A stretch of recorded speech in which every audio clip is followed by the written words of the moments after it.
हर हर महादेव। तीज का व्रत। तीज के व्रत में कथा बहुत ही इम्पोर्टेंट होती है। हम मेरे यहाँ कथा मेरे हस्बैंड मुझे पढ़कर सुनाते हैं। जो भी लोग पूजा करने आते हैं सभी को कथा वही सुनाते हैं, वही उन्हीं के द्वारा कथा सुनी जाती है। आपके यहाँ कथा कौन पढ़ता है, कमेंट करके ज़रूर बताइएगा। तीज की कथा के लिए आप को एक मार्केट में एक बुक मिलेगी। इसमें तीज के व्रत की सारी विधि भी लिखी होती है, साथ ही साथ तीज व्रत की कथा और साथ में शंकर भगवान की आरती भी लिखी होती है। ये बुक आपको आराम से किसी भी पूजा की शॉप से मिल जाएगी, वहाँ से लाकर के आप तीज की व्रत की कथा सुन सकते हैं या पढ़ सकते हैं। वैसे कहा जाता है कि कथा को पढ़ने से ज़्यादा सुनने में लाभ होता है, इसलिए कोशिश करा करिए जब भी आप व्रत पूजन जब भी कुछ भी ऐसा कुछ होता है तो कथा किसी दूसरे के माध्यम से ही सुनिए।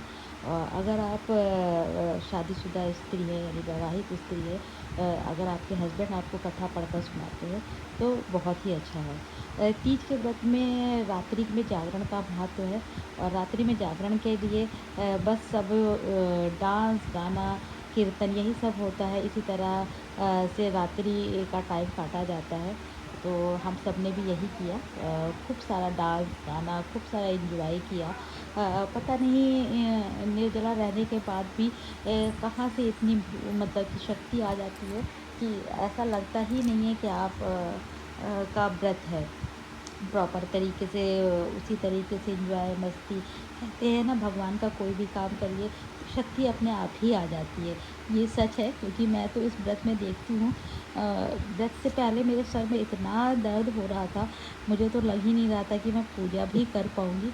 लेकिन पूजा तो छोड़िए, मैं तो बहुत अच्छे से तैयार हुई और साथ ही साथ मैंने बहुत सारा डांस और गाना भी गाया, ढोलक भी बजी, बहुत सारा एंजॉय हुआ और सब ने खूब मस्ती करी। शंकर भगवान को अपने अपने तरीके से रिझाने की पूरी पूरी कोशिश करी। सुहागन स्त्रियों के साथ साथ कन्याओं ने भी बहुत सारा भगवान को रिझाने की कोशिश करी कि भगवान जैसे आपने पार्वती जी को अपना वर दिया है, उसी तरह हमें भी एक सुयोग वर दीजिए।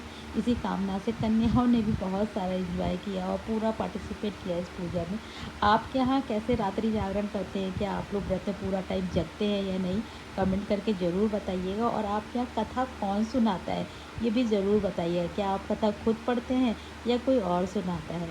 तो इसी के साथ ये वीडियो यहीं पे वाइंड अप करती हूँ, क्योंकि मुझे तो बहुत सारा एंजॉय करना है अभी। हर हर महादेव।